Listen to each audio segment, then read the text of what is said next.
Assalamualaikum warahmatullahi wabarakatuh. Salam sejahtera bagi kita semua. Pada kesempatan kali ini, pada mata kuliah analisis dan perencanaan perusahaan, kita akan membahas tentang studi kelayakan proyek industri, aspek pasar dan produk bagian 1.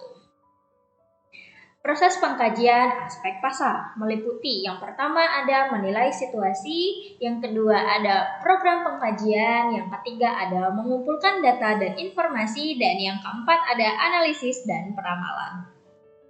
Pada proses penilaian situasi meliputi yang pertama ada sifat pasar, yaitu persaingan monopoli, setengah monopoli, bebas, serta jumlah produsen yang telah ada dan perkiraan penambahan, serta besarnya permintaan pasar saat ini dan potensi pertumbuhan. Kemudian ada pangsa pasar, potensi, dan pertumbuhan.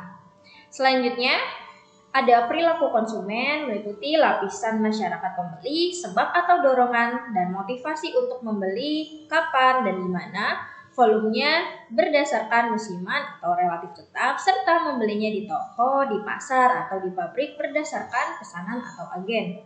Selanjutnya ada market environment, meliputi politik dan peraturan seperti peraturan-peraturan yang akan atau sedang diberlakukan, syarat keamanannya, dan lain-lain. Sosial dan ekonomi seperti perubahan komposisi kependudukan, pekerja wanita, lokasi, dan nilai-nilai yang sedang menonjol. Dan meliputi teknologi, kemajuan, aspek teknologi, penemuan baru mengenai proses produksi, serta peralatan yang mendukungnya. Selanjutnya ada proses program pengkajian. Sebelum menyusun program pengkajian, terlebih dahulu kita mengidentifikasi masalah-masalah yang hendak dikaji. Program ini merangkum tugas-tugas spesifik dan memusatkan pada sasaran tunggal, seperti pengembangan suatu produk untuk mendukung strategi perusahaan yang lebih besar. Pengkajian aspek pasar suatu produk dapat meliputi yang pertama ada segmen pasar, yaitu ketentuan segmen pasar yang dijadikan sasaran, identifikasi manfaat segmen pasar yang bersangkutan. Kemudian ada pola dan jaringan distribusi, yaitu sejauh mana jaringan distribusi yang direncanakan, bagaimana pola distribusi menggunakan sistem pengecer atau retailer, dan lain-lain. Selanjutnya ada promosi, yaitu pemilihan cara dan media promosi, besarnya skala promosi yang akan dilakukan. Kita lanjut ke pasar. Pasar terdiri atas penjual dan pembeli. Pasar dapat dibedakan atau disegmentasikan dalam berbagai cara. Pasar bisa diartikan sebagai orang-orang yang mempunyai keinginan untuk puas, uang untuk belanja, dan kemauan untuk membelanjakannya. Selanjutnya, apa itu segmentasi pasar? Segmentasi pasar adalah kegiatan membagi-bagi pasar yang bersifat heterogen dari suatu produk ke dalam satuan-satuan pasar yang bersifat homogen, atau bisa disebut juga dengan usaha untuk meningkatkan ketepatan penetapan sasaran dari suatu perusahaan. Segmen pasar ini dapat dibentuk dengan banyak cara. Dengan mengacu pada demografi atau gaya hidup, segmentasi pasar dapat dilakukan. Ada beberapa pola berbeda yang akan muncul dalam melakukan segmentasi pasar ini, yaitu preferensi homogen, preferensi yang tersebar, dan preferensi terkelompok. Dengan menyatukan program pemasaran yang ditunjukkan kepada segmen-segmen pasar yang dituju, manajemen dapat melaksanakan pemasaran dengan lebih baik dan dapat menggunakan sumber daya pemasaran secara efisien. Segmentasi pasar dapat membantu manajemen dalam hal menyalurkan uang dan usaha ke pasar potensial yang paling menguntungkan, merencanakan produk yang dapat memenuhi permintaan pasar, menentukan cara-cara promosi yang paling efektif, memilih media advertising, dan mengatur waktu yang sebaik-baiknya.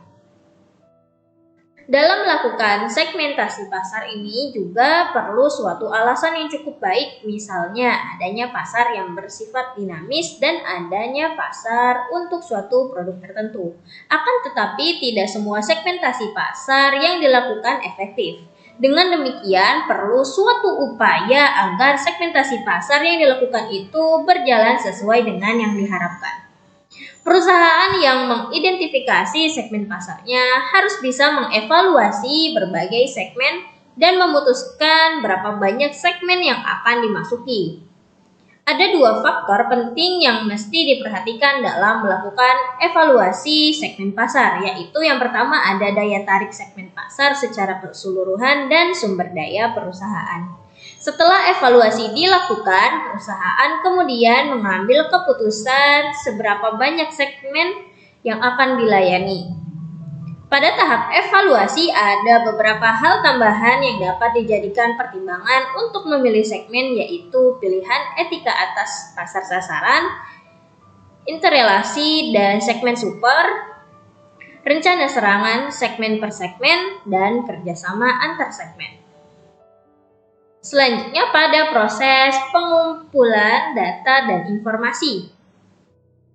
Pada proses pengumpulan data dan informasi, kita lihat ya, yang pertama ada sumber data yang terdiri dari catatan internal dan sumber eksternal. Pada catatan internal itu berupa feedback customer, informasi biaya, laporan distributor, dan feedback kegiatan pasar. Kemudian pada sumber eksternal berupa data primer dan sekunder.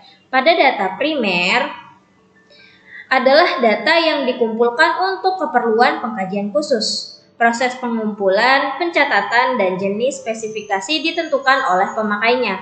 Metode pengumpulannya dapat dilakukan dengan cara survei penelitian atau percobaan. Kemudian pada data sekunder, yaitu data yang pengumpulannya, pencatatannya, dan penentuan spesifikasinya dapat atau bukan dilakukan oleh pemakai tetapi oleh pihak lain. Sumber data sekunder. Sumber data sekunder yang terbesar berasal dari badan pemerintah seperti Biro Statistik serta Sensus, atau penerbitan swasta atau juga asosiasi badan usaha. Data yang berasal dari Biro Statistik dan Sensus yang amat berguna untuk mengkaji aspek pasar umumnya berisi keterangan perihal jumlah penduduk, tingkat pendidikan, jenis pekerjaan, dan besar pendapatan, dan lain-lain ya. Selanjutnya dalam mengumpulkan data dan informasi, yaitu pertama kita bisa menilai kualitas data. Kualitas data akhir analisis sebagian besar tergantung pada kualitas data yang dipergunakan, sehingga penting untuk mengadakan penilaian sebelumnya. Hal ini antara lain dapat ditelusuri dengan mengkaji siapa yang mengumpulkan dan bagaimana mengumpulkannya, kapan dikumpulkannya, dan klasifikasi yang dipakai. Selanjutnya ada survei pasar. Salah satu jenis survei yang terkenal yaitu sampel survei. Dengan langkah-langkah, yang pertama, menentukan sasaran yang menjadi objek survei, kemudian memilih skema sampling dan ukurannya, kemudian menyiapkan ukurannya, selanjutnya menerima dan menyaring jawaban dari responden, dan yang terakhir menganalisis dan peramalan atau interpretasi. Dan untuk proses yang terakhir ada analisis dan peramalan. Analisis dan peramalan memegang peran penting dalam pengkajian aspek pasar, yaitu mengubah sejumlah besar data menjadi kesimpulan dan laporan yang dapat dipertanggungjawabkan, karena memberikan masukan informasi yang amat berguna bagi proses pengambilan keputusan. Sekian dari saya, terima kasih. Wassalamualaikum warahmatullahi wabarakatuh.